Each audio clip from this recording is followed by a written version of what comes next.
Well, hey everybody. What we're going to work on today is a screen bottom board, and for this we'll be just taking a step out of the Pisano book, and we went to a website called Michigan Beekeepers Workshop. Anyway, I'll put a link in there, but these are some great plans too. They're free, available to download, and you can print them out. They're very good plans, easy to follow, and there's also YouTube videos that this guy makes. Stephen, anyhow, his name's escaping me, but Steve Tillman. He makes some great YouTube videos. Really encouraged me to get started building my own stuff. But what we've done off camera, this started out as a 1 by 6 by 6 foot long. And I went ahead and I cut the pieces that I would need. This was about a waist of, not a waist, but a waist piece of about 1 foot. So this is all the material you would need to, well, most of the material you would need to build this out of. So what we'll do is we'll start off ripping some things down on the table saw, and I'll show you why it starts with just a small amount of wood. Okay, so if you've watched any of my videos so far, you know one of the things that I like to do is eliminate unnecessary measuring. So here I have written, this is a screen bottom board profile. So not only does it give me the measurements for the dado cuts and the depths and the widths, but it also gives me the total width. So this wants to be 3.5 inches. So instead of measuring and trying to figure out 3.5 inches, you put your piece in there, make sure it goes through, and there's a time saver for you. So we'll rip the 22-inch long pieces, run them through, and we'll end up with 4 pieces that are 22 inches long by different widths. So what we ended up with was the 22-inch pieces are the sides, and they're also the thin parts of the sides. So this is just 1 by 6, which is 5.5.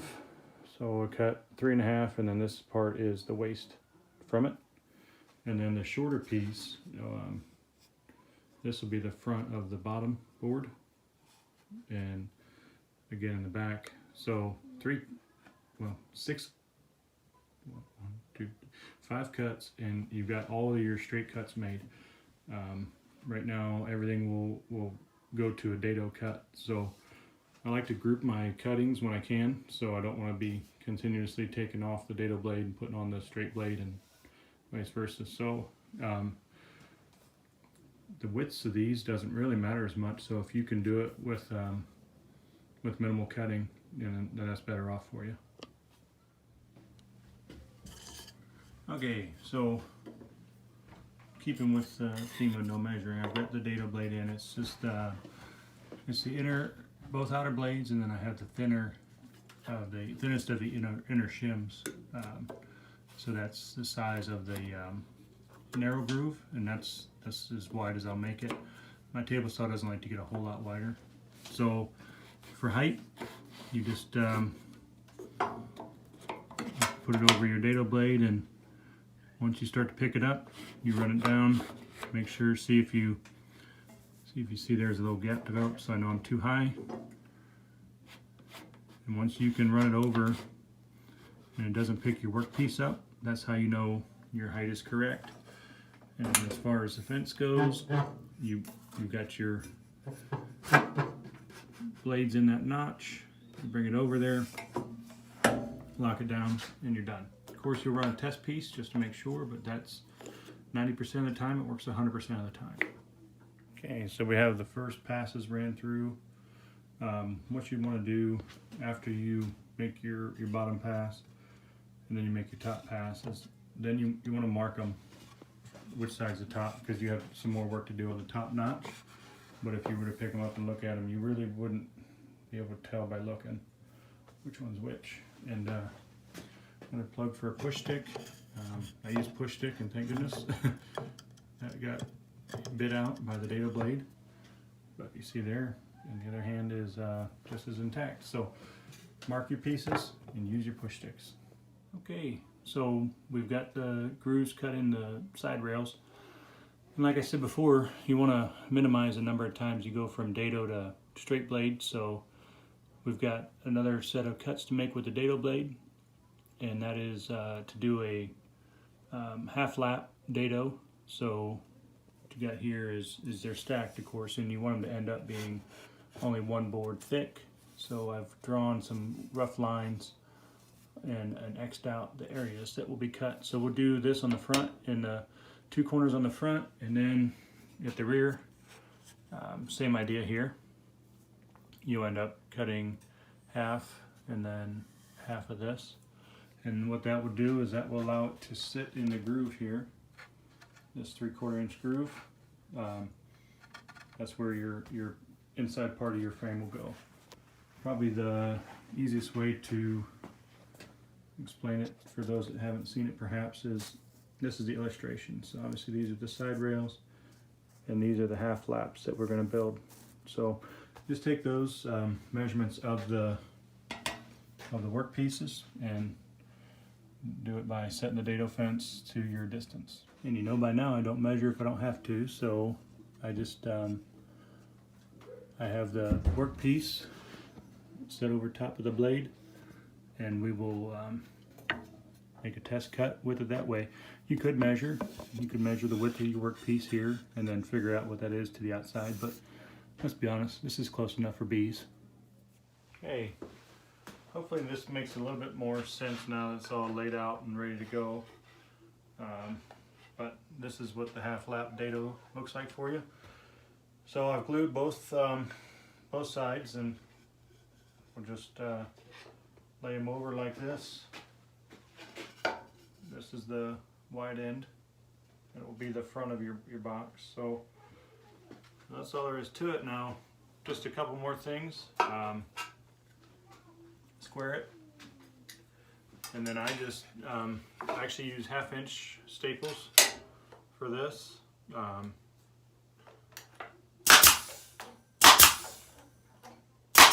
Because really the staples are just there to hold the glue until the glue dries. They're not a structural part. The glue is what will do the work. So again, I'm just going to square this one here.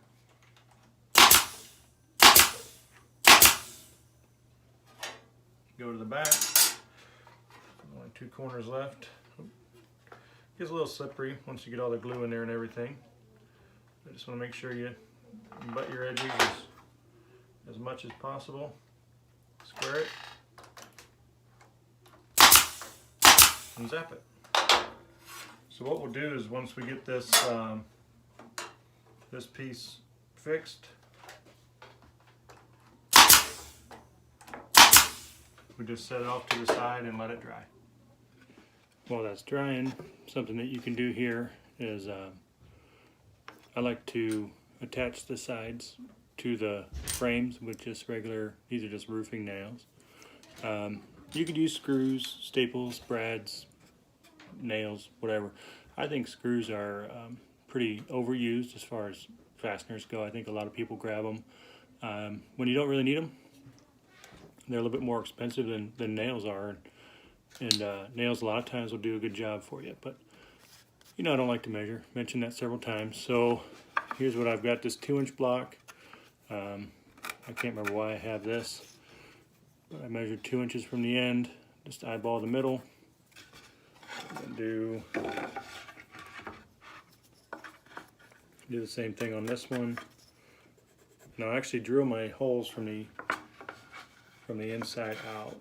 I put one right dead center. That will take a tape measure because I can't eyeball 11 inches. I don't have anything pre-cut for 11 inches. That's not a very common measurement for me. But yeah, what I like to do is just pre-mark them. That way they look uniform. I know I say a lot that this is just for bees and it doesn't have to be perfect, and it doesn't, but I like them to look good at least. So we'll drill out 2 inches from each end and then dead center 11 inches. Okay, so what we've got here is we've got one edge of the frame laid down. I put some glue in there.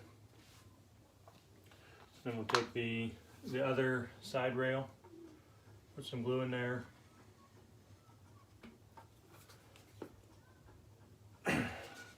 Make sure you go top and top and bottom and bottom. You'd be very embarrassed and have to fix it if you went put the rails mismatched. So get the rails on there, and you can drive your nails home.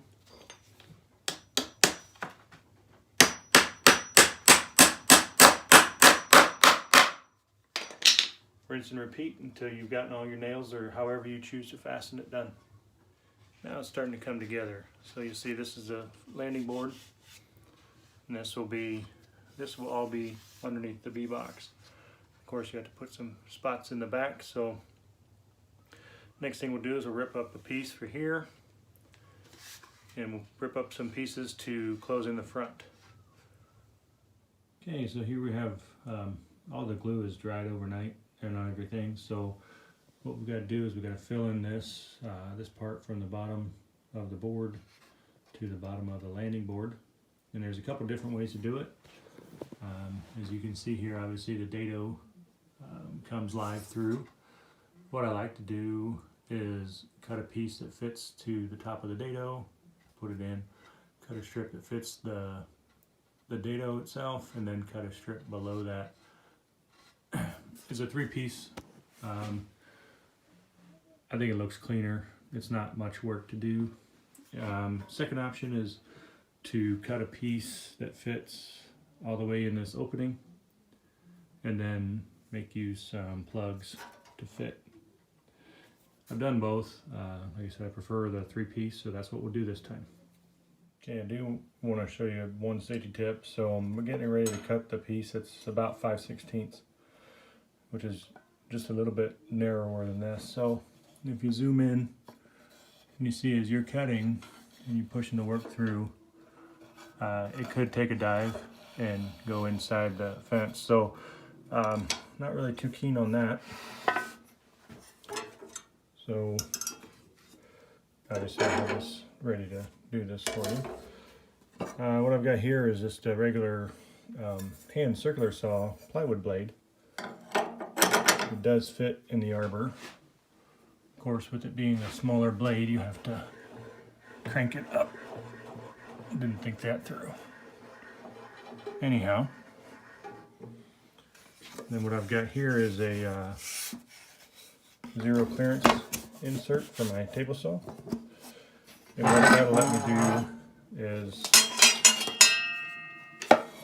you can run it through as narrow as it needs to be. Of course, it's not. And it won't dive in to the gap. So just a little bit safer way to do it. I built that insert years and years ago. Obviously, you see I use it from time to time. Not hard, just built out the same Luan as I've been using, but a much safer way to go about it. So that's what you end up with. I glued it piece to piece and piece to the frame, and then I just used some real thin wire nails. Understanding that those are only there to hold until the glue dries. So that finishes the wooden part of the construction, and so now we'll go on to putting the mesh, and then we have a metal project for the slide-in tray that slides in and out. Okay, what you want is to get a piece of number 8 hardware cloth, which is not cloth at all, but metal mesh. The number 8 implies that there's 8 holes per inch, so 8 squares to the inch. That's pretty common in beekeeping material for construction. It's large enough that obviously air will blow through, but small enough that bees can't get through. So if you have anything you want to meet that application, number 8 hardware cloth is probably what you're going to use. The easiest way that I've found is the stapler. This just has 1/2-inch staples in it, and I pull it tight. Staples every couple inches. And once I've got one edge pulled tight, I try to go evenly down either side, pulling it tight the whole time until you're done. So this is what you end up with. And some people would say to paint it before you put the mesh on, and you can, but if you look at it, you know, you put the hide body on. Basically everything but a little bit of the mesh, and even that you could adapt to if you're careful. Everything that's underneath the mesh is going to stay inside the hive. I don't personally paint anything inside my hives, so it's not a big deal to me. But if you're dead set on it, yes, it's much easier to paint the wood before you put the mesh on. But again, I don't typically paint the inside, so I leave it, put that on. Next thing we'll do is we'll build the bottom. There's a tray that slides in and out on these bottom dados that you cut. There's a couple different ways that I've done it in the past. My preferred way is this aluminum. It's sold as roofing coil stock. The lumber yard in town here sells 50-foot rolls. It's really cheap. I can't remember the price, but I'm coming up to the end of my roll, and I've used it now for several years. It's handy for these kind of trays on the bottom. You can use it for anything you want to put like a roof on. So if I do a video on how to build the top cover, that's the material I use. It's cheap. It's very easy to work with. Cuts with you know, pair of tin snips or a pair of these metal shears, and it bends like a dream. So that's what I'd recommend, and that's what we're going to do on this one here. Okay, so we have the piece of metal cut out, and it's 3/4 of an inch wider than your grooves are, and then the rolls come in 24-inch widths. So I just leave it 24-inch. This is a brake, believe it or not. Before I had a hand brake, this is what I used. It's 2 pieces of plywood, cut at an angle, and then you slide it to your mark where you want to brake, and you screw your screws down, and then you brake it. Pretty handy tool is this from, I got it off of Amazon. You probably get them at Harbor Freight or something like that. This is the hand brake, and it's changed the way that I do it. It's 24 inches long. I was kind of abusing it on some maple projects anyway, but you just break it over like that. Makes a nice clean line. It's not perfect, but again, it was 20 bucks. And then what I'll do is I'll tap that down. So I'll break both edges that go into the grooves. I'll put depending on if the metal wants to stay flat or curve, sometimes you can bend the curve out of it. I may break the front lip, and then I'll show you how I break the back. Okay, so I have it slid into the slots. It's bottomed out on the front of the board. That's where we built those, the front of the board where we built the boards up. And you just take your pencil and you make your mark where you want the bend to start. And the thing where this brake has 2 different depths. I think it's got a, I don't know, 1/2 inch and a 1/4 inch brake, depending on which side you use. So you use the short one for the side bends. But you see here, we have something in the neighborhood of a couple inches. That's where the homemade brake comes in. And so you just get it to where you're lined up. It's just gotta be close, just for bees. And then you send your screws home.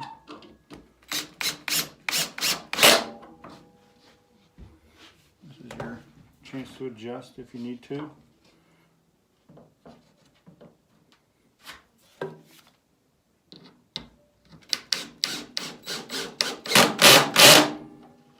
And then all you do with this, I guess it helps if I don't block you with my drill, is you take it and you roll it. And the reason why you have those severe edges, so you roll past where you wanted to go. And then you pull your screws off, releases the brake.